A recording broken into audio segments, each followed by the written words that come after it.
là, que l'euro est passé par là, nous a exclus. L'euro nous a isolés de la scène internationale. Parce que ce que les gens doivent vraiment comprendre aujourd'hui, je pense, c'est qu'il n'est pas nécessaire d'appartenir à une zone monétaire de plusieurs pays pour être une économie forte.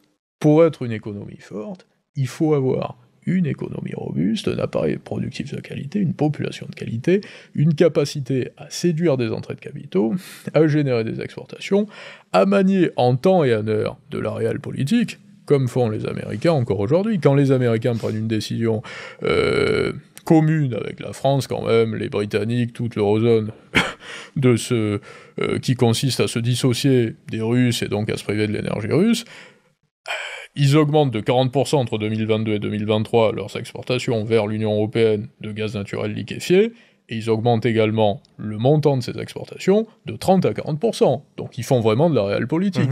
Et là, la Commission européenne nous sert à quoi? Est-ce que tu as entendu, toi, von der Leyen, aller frapper à la porte des États-Unis en disant « Non, mais on a pris la décision ensemble, en aucun cas vous devez augmenter vos exportations. » Les Émirats arabes unis ont une monnaie dans un système à change fixe qui se porte très bien, qui varie pas, qui est très stable. Ils sont seuls pourtant. C'est leur monnaie, on s'en sert seulement aux Émirats arabes unis. Mais pourquoi?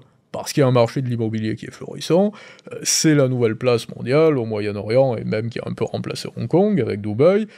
Tous les groupes de luxe, ils sont présents, notamment LVMH, que je convoquais précédemment à Dubaï. Il y a un chiffre d'affaires colossal qui est fait avec des groupes comme Kering, LVMH. Donc forcément, la monnaie est soutenue, parce que tous ces secteurs d'activité fonctionnent. Il n'y a pas besoin d'avoir une monnaie à 25 pays, ou à 40, ou à 200 pour avoir une monnaie forte. Bon, ça effectivement, moi disons que au niveau de l'euro, du coup, il y a deux questions qui se posent. La première, c'est, nous aujourd'hui on est à peu près 65 millions de Français. A priori, si on sortait de